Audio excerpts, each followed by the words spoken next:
Perkenalkan, nama saya Madelina Puspita. Saya dari Prodi Manajemen 23D, NPM 234111201. Di sini saya akan menjelaskan materi yang selanjutnya yang berjudul keseimbangan pasar. Di sini saya akan menjelaskan materi yang keempat tentang keseimbangan pasar. Keseimbangan pasar adalah keadaan di mana kuantitas suatu produk atau jasa yang diminta atau ditawarkan pada harga tertentu berada dalam jumlah yang seimbang. Keseimbangan pasar akan terjadi apabila harga produk yang diminta konsumen dan harga yang ditawarkan produsen sama. Di sini ada proses terbentuknya keseimbangan pasar. Terbentuknya harga keseimbangan pasar dikarenakan adanya proses tawar-menawar. Jika harga yang ditawarkan oleh penjual kepada pembeli tergolong mahal, maka barang atau jasa tersebut tidak akan terbeli atau terjual. Yang kedua, di sini ada fungsi keseimbangan pasar. Keseimbangan pasar merupakan konsep dasar dalam ilmu ekonomi yang dapat digunakan untuk menganalisis berbagai fenomena dan kebijakan ekonomi. Keseimbangan pasar memiliki beberapa fungsi penting dalam perekonomian. Yang pertama, ada menentukan harga dan kuantitas optimal dari barang atau jasa di pasar. Yang kedua, ada mengalokasikan sumber daya secara efisien.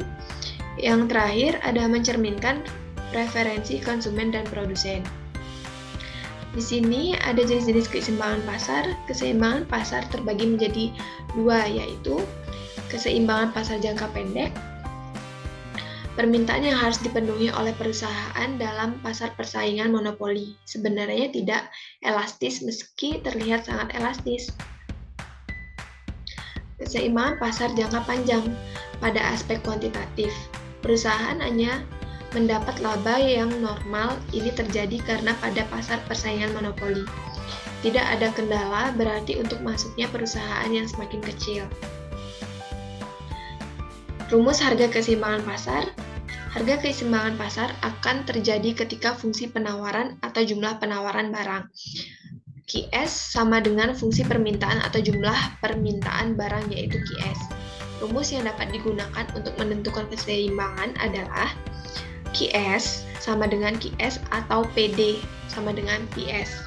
Penjelasannya, QD sama dengan jumlah permintaan barang, QS sama dengan jumlah penawaran barang, PD sama dengan harga barang yang diminta, PS harga barang yang ditawarkan. Contoh soal 1. Tentukan jumlah barang dan harga pada keseimbangan pasar untuk fungsi permintaan. QD sama dengan 10 dikurang 0,6 dan fungsi penawaran. QS sama dengan min 20 plus 20,4 PS. Jawab. Keseimbangan terjadi apabila QD sama dengan QS.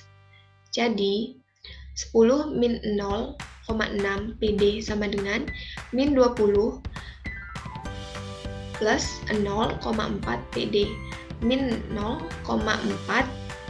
P min 0,6 P sama dengan min 20 dikurang 10. Min P sama dengan min 30. P sama dengan 30. Setelah itu diketahui nilai P, kita masukkan nilai tersebut ke dalam salah satu fungsi tersebut. Q 10 min 0,6 P. Q 10 min 0,6 dikali 30. Q sama dengan 10 dikurang 18. Total hasilnya jadi Q sama dengan min 8. Jadi keseimbangan pasar terjadi pada saat harga P sama dengan 30 dan jumlah barang Q sama dengan min 8. Demikian untuk materi yang dapat saya paparkan. Saya ucapkan terima kasih.